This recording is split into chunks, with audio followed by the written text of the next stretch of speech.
Hi welcome to current TV news.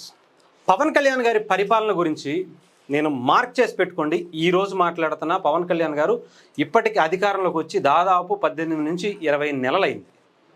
ఈ 20 నెలల్లోనే ఆంధ్రప్రదేశ్ని భారతదేశంలోనే టాప్ స్థాయికి పంచాయతీరాజ్ శాఖను తీసుకెళ్లారు. జస్ట్ ఇమాజిన్, ఇంకొక 5 ఏళ్లలో పవన్ కళ్యాణ్ గారు ఏ స్థాయిలో తీసుకువెళ్తారో. నేను చెప్తున్న రికార్డులు బద్దలు కొట్టడం అంటే సినిమాల్లోనే కాదు, రాజకీయాల్లో ముఖ్యంగా పరిపాలనలో కూడా పవన్ కళ్యాణ్ గారు ఆ స్థాయిలోకి తీసుకెళ్ళబోతున్నారు. దీనికి జస్ట్ ఎగ్జాంపుల్గా నేను ఈ 18-20 నెలల కాలంలో ఆయన చేసినటువంటి పరిపాలనకి సంబంధించినటువంటి అంటే పనితీరు ఉంటుంది కదా, ఆ పనితీరు తగ్గ ఫలితాలను మీకు చూపిస్తా. ఇదిగోండి, ఏపీ గ్రామ panchayat collect record 80% of demand under own revenue source అట. అంటే ఆంధ్రప్రదేశ్లో 80% పంచాయతీలకు లోకల్గానే పంచాయతీల ద్వారానే 80% డబ్బులను, ఆ పంచాయతీకి కావలసినటువంటి వనరులను వాళ్ళే సొంతగా తయారు చేసుకుంటూ రెవెన్యూ సృష్టించుకునేటువంటి విధంగా ఆంధ్రప్రదేశ్లో ముందడుగు పడిపోయింది. 80% అంటే జస్ట్ 18 నుంచి 20 నెలల కాలంలోనే పవన్ కళ్యాణ్ గారు 80% నిధులను ఇక్కడే రెవెన్యూ అంతా కూడా అంటే సృష్టించుకునేటువంటి సంపదను సృష్టించుకునేటువంటి కార్యక్రమాలు చేశారంటే జస్ట్ ఇమాజిన్ 5 ఏళ్లలో ఎలా ఉంటుందో దానికి మించి మనం ఎగ్జాంపుల్ చెప్పడం అనేది ఇక్కడ చూసుకోండి. ఈస్ట్ గోదావరి, కాకినాడ, కృష్ణా, తిరుపతి, వెస్ట్ గోదావరికి సంబంధించినటువంటి దాంట్లో ఇదిగోండి, దాదాపు ప్రతి సంవత్సరం 13,000 గ్రామ పంచాయతీలకి ఇదిగోండి 1,285 కోట్ల రూపాయలు అవసరం ఉంటుందట. దానికి పవన్ కళ్యాణ్ గారు 2026 సంవత్సరానికి సంబంధించి దాదాపు 1000 కోట్లు ఇప్పటికే ఆయన సంపదను సృష్టించుకోగలిగారు.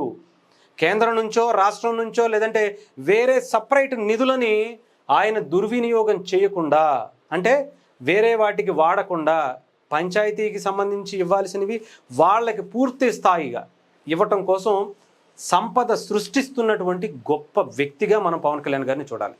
అంటే పవన్ కళ్యాణ్ గారు లేని లోటు ఆయన రాజకీయాల్లోకి వచ్చి 2014-2009లో వచ్చినా ఇప్పటి వరకు ఆయన లేని లోటు ఏంటో ఇలాంటివి చూస్తే మనకు అర్థమవుతుంది. ఆయన ఉండుంటే కనుక ఇలాంటి రికార్డులు ఎప్పుడు కొట్టేవాళ్ళో దాన్ని ఒక ఏమంటారు, ఒక ట్రేడ్ మార్క్ అంటారు కదా, అలాంటి విధంగా ఆంధ్రప్రదేశ్ను చూపించేవాళ్ళేమో. అలాంటి స్థాయిలో ఉండేది ఆయన 10 ఏళ్ల క్రితమే రాజకీయాల్లోకి వచ్చిన తర్వాత ఒక పంచాయతీరాజ్ శాఖ ఏదో ఒక శాఖకు సంబంధించి ఆయన తీసుకుని ఉంటే రిజల్ట్ ఇలాగే ఉండేది. దానికి సంబంధించి చూడండి ఏమేం చేశారు అంటే, ఇగో నాట్ ఓన్లీ రెవెన్యూకి సంబంధించి ఇదిగోండి, రెవెన్యూ సోర్స్ని అనేక రకాలుగా property tax, water, drainage, non taxes ఇలాంటి వాటి గురించి దాదాపు 60-40% ఇక్కడ రెవెన్యూ సోర్స్ని ఆయన ఇంక్రీజ్ చేసుకున్నటువంటి పరిస్థితి కనిపించింది. అంతేకాకుండా ఇవ్వండి, ఏ జిల్లాలో ఎంతెంత ఏంటి అనేది చాలా క్లియర్గా లెక్కలతో సహా మన తెలుగు పేపర్లు ఎలాగో చూపించవు, తెలుగు టీవీ ఛానల్స్ ఎలాగో చూపించవు. కానీ అంటే నేను నిన్న కూడా ఒక వీడియో చేశా, పవన్ కళ్యాణ్ గారి గురించి ఇంత అద్భుతమైనటువంటి పరిపాలన చేస్తున్నా కూడా ఏ ప్రధాన మీడియాకి కనిపించదు, ఏ ప్రధాన వార్తాపత్రికలకు ఇలాంటివి రుచించవు. అందుకనే ఇంగ్లీష్ పేపర్లు ఈ స్థాయిలో మన ఆంధ్రప్రదేశ్ని కొనియాడుతుంటే, మన పంచాయతీరాజ్ శాఖ పనితీరుని ఆకాశాన్ని అంటుతుంటే, ఇక్కడ మాత్రం ఎవరు చూపించేటువంటి వ్యక్తులే కరువు. దరిద్రం ఏంటంటే ఇలాంటి దాంట్లో కూడా పవన్ కళ్యాణ్ గారికి పేరు వెళ్ళిపోతుంది అయ్యా. అందుకనే ఆయనకు చూపించేస్తే మనకేం వస్తుంది? ఆయన ఏమన్నా మనల్ని తిన్నిస్తాడా? మన పేపర్కి ఏమన్నా ఒక యాడ్ ఇస్తాడా? ఇవ్వడు కదా.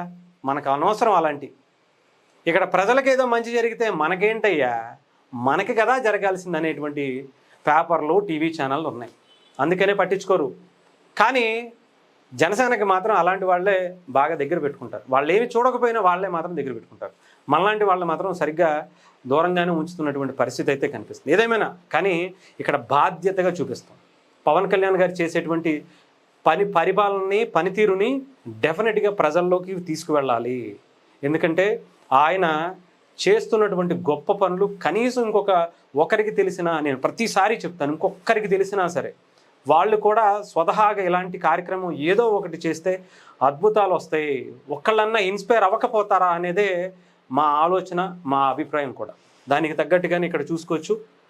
ఇగోండి ఎలాంటి కార్యక్రమాలు చేశారో ప్రత్యేకించి చెప్పాల్సిన అవసరం. ఇగోండి అన్ని ఇంగ్లీష్ పేపర్లే, వేరే ఏం కనిపించట్లే పవన్ కళ్యాణ్ గారికి సంబంధించి. గ్రీన్ షాప్స్ దీనికి సంబంధించి ఇగోండి.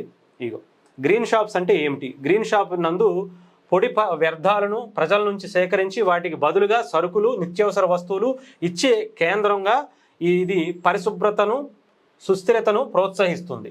గ్రీన్ షాపులు తిరుపతి రూరల్ మండలం చెర్లోపల్లి గ్రామ పంచాయతీలో ఈ 25 ఏప్రిల్ 2026 నుండి పైలట్ ప్రాజెక్ట్గా ప్రారంభించారు. దీనికి సంబంధించి ఇగో ఇక్కడ మీకు కనిపిస్తుందో లేదో సరుకులు అంటే రేషన్ షాప్ ఎలా ఉంటుందో అలా ఉంటుందన్నమాట.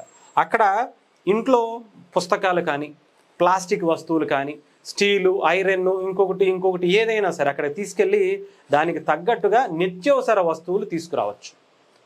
వాళ్ళకు ఇంట్లో ఉపయోగపడేటువంటి వస్తువులనే వాళ్ళు కొనుక్కోవచ్చు. అదేవిధంగా ఇక్కడ పవన్ కళ్యాణ్ గారు పెట్టినవి ఇప్పటికే చాలా వరకు ఇదిగోండి కొబ్బరి నూనె, షాంపూ ప్యాకెట్స్, సర్ఫ్ ప్యాకెట్లు, బట్టల సబ్బులు, ఒంటి సబ్బులు, అలాగే మసాలా, ఇంకా చాలా ఉన్నాయి. అన్నీ కూడా అందుబాటులో ఉంచుతున్నటువంటి పరిస్థితి కనిపిస్తుంది. ఇదిగో ఇనుమకి ఇంత రేటు, పేపర్లకి ఇంత రేటు, పుస్తకాలకు ఇంత రేటు, అట్టపెట్లకు ఇంత రేటు, ప్లాస్టిక్, గాజు, స్టీలు, అల్యూమినియం, ఇతర వస్తువులకి ఇంతెంత అని చెప్పి చాలా క్లియర్గా అక్కడ రేట్ల పట్టిక కూడా పెట్టడం జరిగింది.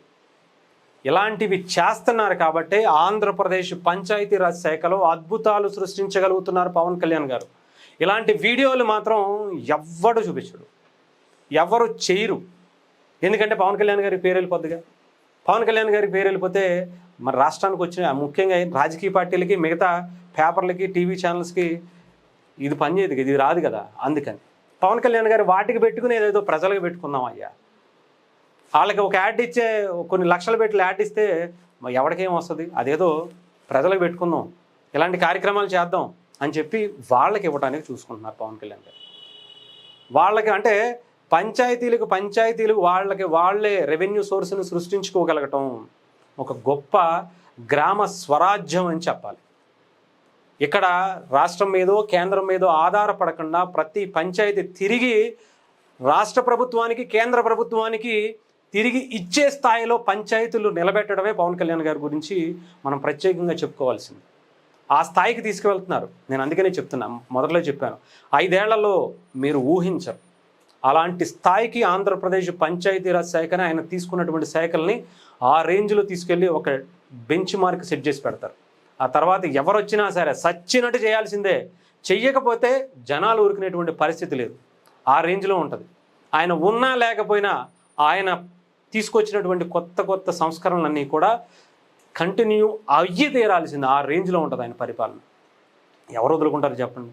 కొంతమంది కులాల వారిగా, మతాల వారిగా మాకేం చేయలేదు అని అనుకోవచ్చేమో, కానీ అందరినీ కలిపి ఒక ఊరి మొత్తానికి ఆయన ఇలాంటి కార్యక్రమాలు చేస్తుంటే దాంట్లో కులాలను చూసి చేయలే. అక్కడ అర్థమైందా?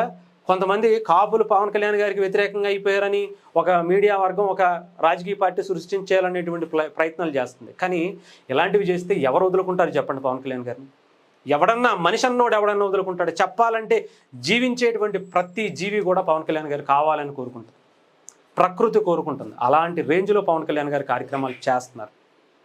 ఆయన్ని ప్రజల గుండెల్లో లోపలికి వెళ్ళిపోయి దాచుకునేటువంటి పరిస్థితి వచ్చింది. అంతేగాని కులాల పేరుతో, మతాల పేరుతో పవన్ కళ్యాణ్ గారిని దూరం చేయలేరు ఆంధ్రప్రదేశ్ ప్రజలకి, ముఖ్యంగా భారతదేశ ప్రజలకి. గుర్తుపెట్టుకోండి.